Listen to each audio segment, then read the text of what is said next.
Welcome to Beads, Baubles and Jewels. I'm your host, Katie Hacker, and today's beading workshop is all about glamour as we welcome style expert Laura Timmons. Hey, Laura. Hi, Katie. It's great to have you. And today we're talking about rings. We're going to make rings for our fingers and some beaded napkin rings later. Absolutely. So, lots of rings. Yeah, we all need a touch of glamour in our life. These are beautiful. Oh, thank you. You're welcome.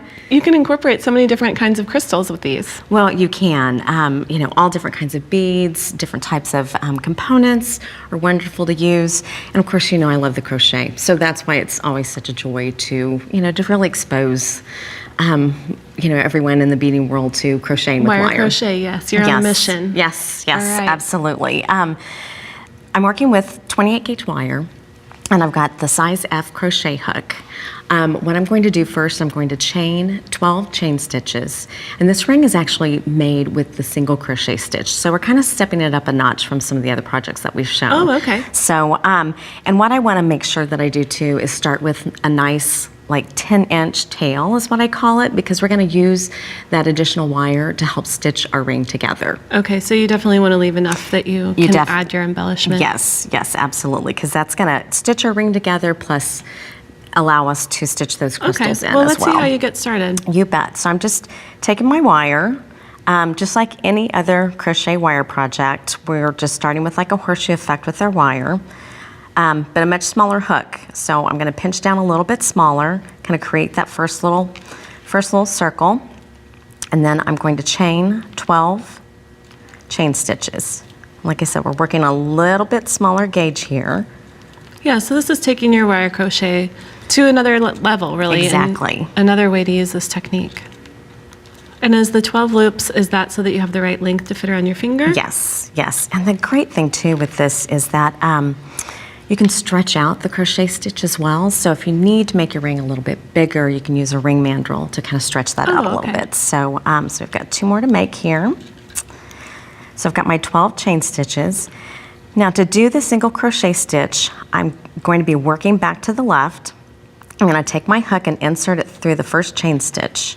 I'm going to take a loop of wire up through that chain stitch. I'm going to bring the wire around my hook. I'm going to bring that loop through the 2 that were on my hook. And this is to step up to your next row? Yes. So we are creating our second row as we are creating that single crochet stitch.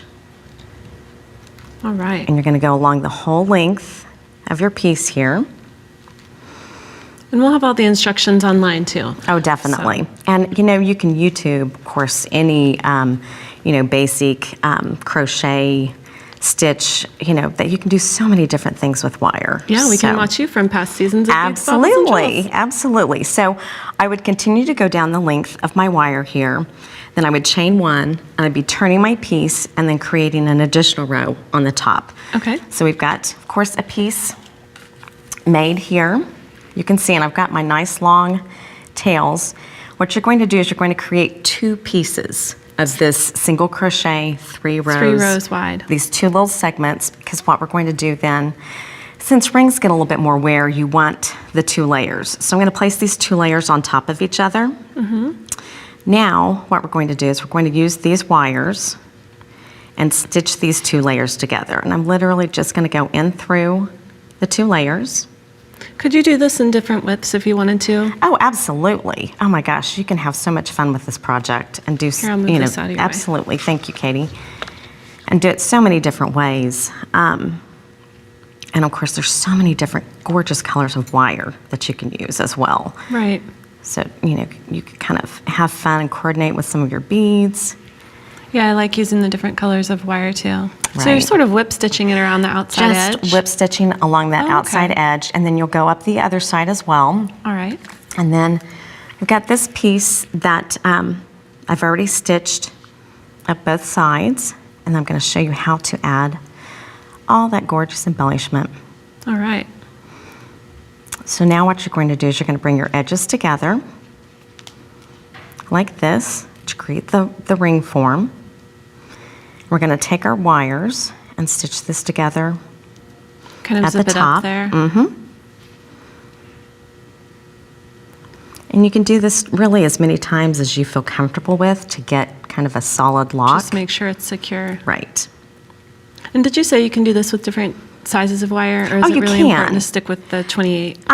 You know, you really can use, you could use a finer gauge wire, or you could use a 26 gauge wire. It's just when you're working on such a fine, with a smaller hook and on such a fine level, that the thicker your wire is, the harder it really kind of is to manipulate your wire with a smaller hook. Okay. So I've kind of got the top of that secure. Now what I'm going to do is just add one of my components to the top. I'm literally just going to stitch down. Oh, so it's perfect to have a filigree style so that you can weave through it. Absolutely. But you could also add beads and other embellishments there too if you wanted to. Oh, you can. You can. In fact, I've got a couple pieces that have the beads. So I'm just going to continue to stitch that and secure that on top. Okay. And then we actually have a piece with another filigree component. It's so pretty. And so I've secured my component to the top. I'm just going to feed all my wires so that they're kind of sticking out one little end. And then you're just going to twist those end wires together. I'm going to cut those just, you know, maybe like 1/4 of an inch. You don't really need a long little length there. And then I'm going to tuck that little end underneath my filigree component so it just hides it. Just kind of smush that in there. All right.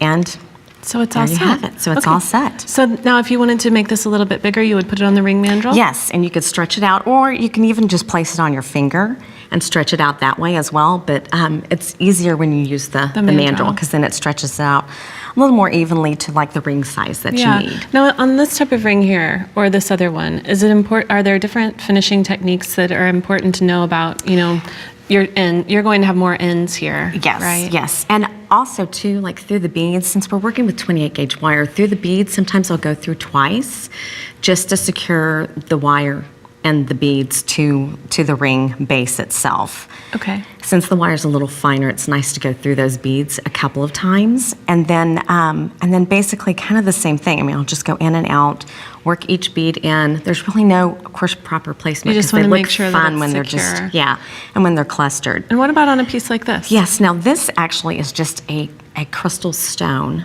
Oh, okay. So it's not a bead with a hole. It's not a bead with a hole. So I've created, this is kind of another like step up to this project. You can create a cabochon effect and then attach that cabochon with your stone in it to the ring base as well. So there's so many different levels that you can take this project. Yeah, so on this one, are you actually creating a piece of crochet that you fold around the stone and then attach that to your ring? Yes. Oh, all right. Well, maybe next time we'll learn how to do that one too. Absolutely. Okay, good. Well, that's great. a good variation on how to use this technique for sure. Yeah. Yeah, well, let's take a look at this necklace here. This is really pretty too, and another tool is used here. Yes. Actually, for that project, I used the Lazy Daisy tool.